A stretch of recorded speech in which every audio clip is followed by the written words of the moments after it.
For those of you who are living under a rock, Mike White is no longer the head coach of the Florida Gators men's basketball team. For those of you who are already aware, if you're like me, then you just love hearing that sentence. We're going to talk about that coaching situation and potential candidates to fill that job only here on Locked On Gators. You are Locked On Gators, your daily podcast on the Florida Gators. Part of the Locked On Podcast Network, your team every day.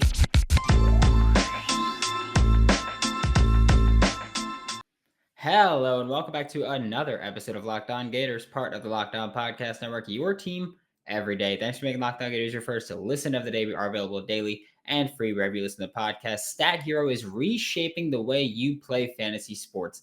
Dozens of house-based games to play daily. No sharks, no funky props, just your skill versus the lineups you choose. Sign up today at stathero.com/lockedon. Happy Tuesday. I am Brandon Olson. Twitter's WNS_Brandon. Written work with Whole Nine Sports. Before we get into the content, once again, just going to ask, like, subscribe, leave a comment, leave a review. Let me know what you think of the show. Let me know how I can make it better. I know some of you guys asked for player interviews, and that's coming. I'll leave you at that. Now getting into today's content, the Florida Gators are looking for a new head coach of their men's basketball team for the first time since 2015 when they hired Mike White. Mike White was always the high-risk, high-reward hiring. He was viewed as the young, up-and-coming type from Louisiana Tech that had an up-tempo style of play, and that was one of the biggest drawing points and selling points for Mike White to be the head coach of the Florida Gators, was that this was going to be an up-tempo offense that he could execute masterfully. But that's not really how it worked, though, because if you look at the past couple of seasons, the Florida Gators defense has looked phenomenal, but that's because their tempo has slowed to a near crawl, especially this past season. They were one of the slowest paced teams in college basketball. So that up-tempo style never fully came to fruition with the Florida Gators. And you could argue that it was, the roster was slower, more experienced, better working in the post and all that fun stuff. But when it came down to it, Mike White was hired to be a specific kind of coach, and that never worked out. In his final 3 seasons at Louisiana Tech, going back to Mike White getting hired, Mike White went 83-24 with Louisiana Tech. At Florida, the Florida Gators never won 70 games in a 3-year span under Mike White at any point. His final 3 years at Louisiana Tech, 83 wins. Any 3-year stretch with the Florida Gators, never over 70. And yes, I obviously know the level of competition is vastly different, but guess what? That doesn't matter that much when you talk about, you're coming to the SEC. Your talent is also getting significantly better. So it matters more on how much of a good coach you are, because if you're an SEC-worthy coach and an SEC-worthy recruiter, your talent will be on par with SEC talent. So that's a big thing here. And Mike White, look, he brought in some good players. He brought in Trey Mann. He brought in Colin Castleton as a transfer. He brought in Scotty Lewis, who was the second-round pick of the Charlotte Hornets this past year, and Trey Mann was the first-round pick for the Oklahoma City Thunder this past year. Trey Mann, of course, for the Oklahoma City Thunder was someone that I got to see go off because I'm a Knicks fan, and he went off for 30 on their heads at the Garden. And of course, because that's every guard has their day against the New York Knicks at the Garden. That's just how it works. Mike White was never able to really maximize these players as recruits, though. Colin Castleton, again, was a bench warmer transfer that came in, but he was still someone who, when he was coming out of high school, was a top 100 player. He was someone with a ton of potential. And granted, Colin Castleton has been a great player for the Florida Gators, but he's never become the truly just absolute dominant force that we were hoping for. Trey Mann did improve a ton. Trey Mann and Colin Castleton both became focal points of the Florida Gators under Mike White. But Trey Mann, the first year, really struggled. The second year, he did improve, and he was kind of just like, look, it's NBA time. I'm not going to get much better here. I'm not going to get coached that much more. Scotty Lewis was someone who never became a leading contributor with the Florida Gators under Mike White. That's just not how it worked for him. Omar Payne was the highly touted recruit. He transferred to Illinois, and so many other players transferred from the Florida Gators following the 2021 March Madness tournament loss to Oral Roberts. I touched on this yesterday, but Mike White does have some high-caliber recruits coming into Florida this coming season. He's got 5-star Malik Reneau, 4-star Jalen Reed, and 3-star Denzel Aberdeen, who have all already signed their letter of intent with Florida. And I don't think much of that changes with a head coaching change, because like I also mentioned yesterday, when you look at the head coaching change or head coaching changes in college basketball, they're not as significant systematically as it would be for football. We're not going from we're not going to have a completely different offense. It's going to be more fast paced. There's going to be some changes. But when you look at basketball, a lot of it can be individual success. You could build around a star player. So I don't think that that's going to be such a huge issue when you look at the 2022 commits for the Florida Gators or players that have already signed their letter of intent. Florida does not have a 2023 commit yet. There were players that visited and have spoken and gotten offers, but no commits yet from the Florida Gators for the 2023 class. So whoever comes in to be the new head coach of the Florida Gators will get to bring in his 2023 recruits. And again, the 2022 recruits are pretty solid. We're about to take a look at some potential candidates to replace Mike White in Gainesville. But first, we're going to talk about Stat Hero. Does anybody else participate in March Madness brackets, which starts this week, and suck? Because that's me. I was good at them and then not so much once I started big braining everything. Stat Hero's NCAA single game pick'ems pit star players against each other in a hybrid of fantasy and sports gambling. Stat Hero gives you the advantage, resulting in their gamers winning 4 times more often than other places. Why? Because Stat Hero eliminates the mystery of who or what you're going against. Sign up for free right now at stathero.com/lockedon and use promo code lockedon for a 100% deposit match. That's stathero.com/lockedon, LOCKEDON. Use promo code lockedon, LOCKED, no space, ON, for a 100% match on your first deposit. Terms and conditions apply. Thanks again for making Locked On Gators your first listen of the day. Be sure to check out Locked On Bracket Breakdown right here on the Locked On Gators podcast feed and YouTube channel, which is now live. Chris Gordy, Andy Patton, and Lee Sterling give you in-depth breakdowns on every matchup. We're going to take a look at the Florida Gators head coaching search. Now, it's important when you talk about this head coaching search to acknowledge a few things, like Florida being in flux. Florida lost Mike White to Georgia, not that they fired him, but that Georgia hired Mike White away. So that means Florida did not have to pay him a buyout. Florida got paid for Mike White leaving. That is a big plus to have that extra spending money as opposed to paying Mike White's salary and as opposed to paying his buyout. So that's a big plus. But it's also important to note that Florida is not the only high caliber school that is looking for a new head coach. You can look at, namely, LSU is that main school, which I don't even know the last time that Florida and LSU were both looking for a football coach and a men's basketball coach in the same season. But that's where we are. And the women's basketball coaches both just finished their first seasons with those teams. So that's also really cool. But LSU did just part ways with Will Wade. But that's also very good for Florida because Florida is obviously the more sought after position here, because LSU is facing some very severe and very serious sanctions from the NCAA due to Will Wade's behavior, which is why he was let go from LSU, including a potential postseason ban, meaning that Florida is very, very easily the more sought after job. It's the better job available right now. Pay-wise, probably not going to be much different between LSU and Florida. Expectations, probably not going to be much different between LSU and Florida, but there is no sanctions impending on Florida right now. The first coach that we're going to talk about is someone who I love. I think he's great. It's Scott Drew. He's currently my number one choice, and I realize that he is probably a long shot option, but what he's done with Baylor is awesome. He's been at Baylor for almost 2 decades, which is part of the reason why I think he's kind of a long shot, because he's been here for 2 decades. There have been higher paying jobs available. We could look at Indiana last year, wanted Scott Drew, but he chose to stay in Baylor. But Florida could throw the bag at Scott Drew and have it be basically free for the first couple years with Mike White's salary off the books and that buyout coming in. So Scott Drew can get the bag from Florida. He's making about $3.35 million this year at Baylor, and Florida can double that, and I don't think they'd have an issue with that. He would probably have to be a top 5 paid coach to leave Baylor, and I have no issue with that. I think he's phenomenal. ESPN's Chris Spatola said, I think Texas Tech is the best defensive team in the league. I think Kansas is the best offensive team in the league. But I think Baylor is the best combination of the two. And I think that's a fantastic way to put it, because Baylor is a team that has been so great for a few years now. And Scott Drew has really started to put things together with Baylor, and he's just building this insane program. He took over in 2003 in the midst of a scandal, only had 2 months to prepare for the season, and he built the program to the elite team that it is. You know, they won the national championship last season in 2021. Right now, March Madness is obviously just starting in a couple of days. Scott Drew, the number 1 seed in the East region in this year's March Madness tournament, and they've been just so good this entire year. I don't think you could look at Scott Drew and say, I don't want him. I think every school, aside from maybe a couple with already very elite head coaches, would want. I think everybody would want Scott Drew.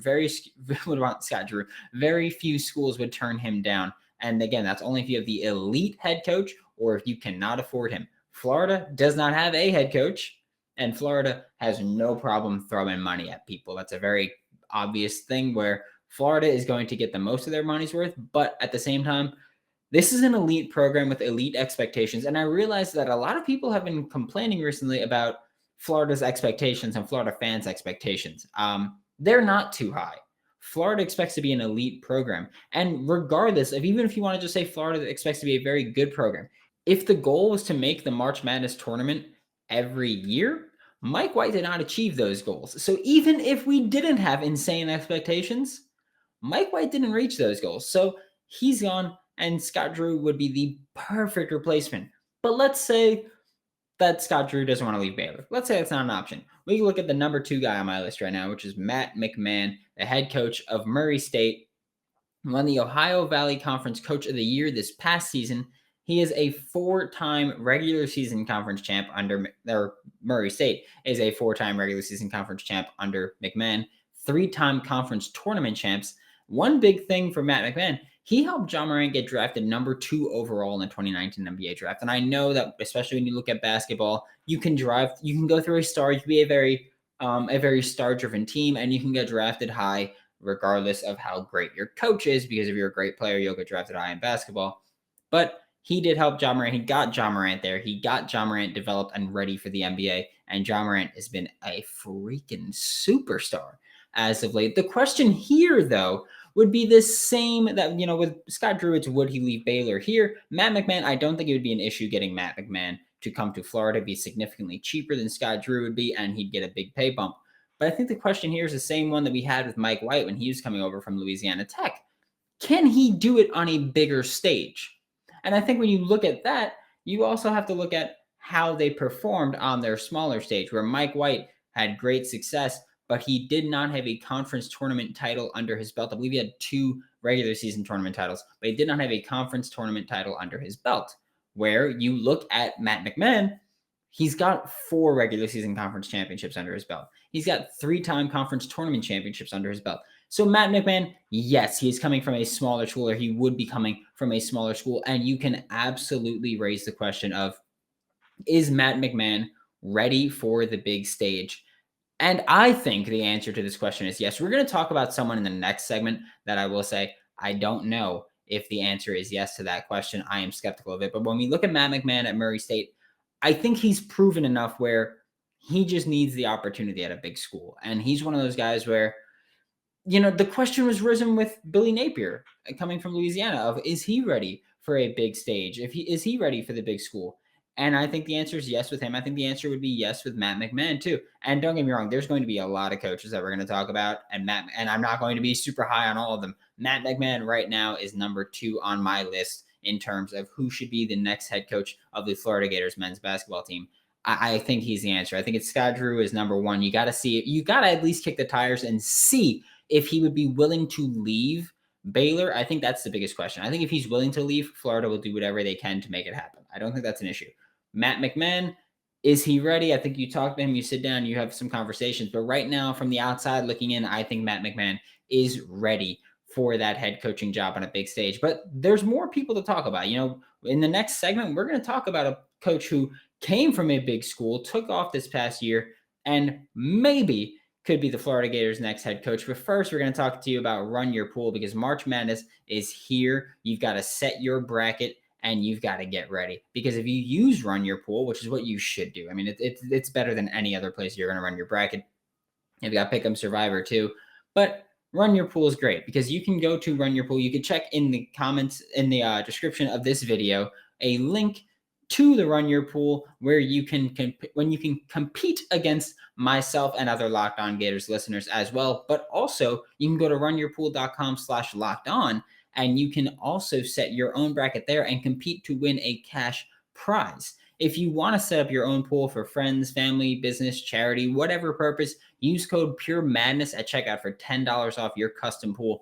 runyourpool.com/lockedon for your chance to win a cash prize for free. Free to sign up, free to use. Only have to pay if you're setting up your own pool, but you can win a cash prize for free at runyourpool.com/lockedon. Anybody else make money this weekend? I did. I had a solid week. Like I mentioned yesterday, Saturday went to NYCFC game. Made some money there. That was really fun. BetOnline.net is the fastest and easiest way to bet on all of your sports action. Florida's kind of screwed me a little bit. They've done that quite a bit. They tend to do that. They love doing that. BetOnline.net even covers award shows, TV shows, and reality TV with real-time updated odds and props on almost anything you can imagine. It's the best place to sign up. It's free to sign up. You can head to the website and you can use your mobile device, which is how I always do it. Thanks for vibrating in the middle of me doing that. And you can use betonline.net. It's where the game starts and it's where you're going to be after the game to check how much money you won. To wrap up today's show, we're talking about two coaches. The first one is Archie Miller, who I spoke about last segment, where I said he was a coach at a big university, was not with a team this past year, and now he's possibly connected to Florida. I know a lot of people are talking about maybe kicking the tires on him and seeing how things go, but I got some help to talk about Archie Miller. I brought in Jacob Rude from Locked On Hoosiers to get his opinion on Archie Miller, who is a former Indiana coach from 2017 to 2021, wasn't with the team this past season. And Jacob, let him know what it is. Look, there are a lot of ways I thought I'd be celebrating IU making the NCAA tournament for the first time in 6 years today, and none of them involve talking about Archie Miller. In reality, though, that is kind of a perfect starting point to talk about his time at Indiana, because the entirety of his tenure came in those 6 years. He was brought in as kind of the new fresh-faced mid-major head coach that was finding success at Dayton because of a pack line defense that he had kind of perfected. He'd made Dayton into regular contenders and had regular appearances in the NCAA tournament. But when he came to Bloomington, he was never able to really get traction or momentum on the court. Off the court, he recruited really exceedingly well and never seemed to take any lumps there, but he was never able to translate that to on-court success or really any kind of consistency. He would follow up wins against a best of the Big Ten Michigan State team with a loss the next week to a mediocre Rutgers or Illinois team. And there just was never any consistency built up within the program. By the time his tenure ended, he had completely lost fan support. He'd lost the team as well, and everybody was just kind of counting down the days till he left.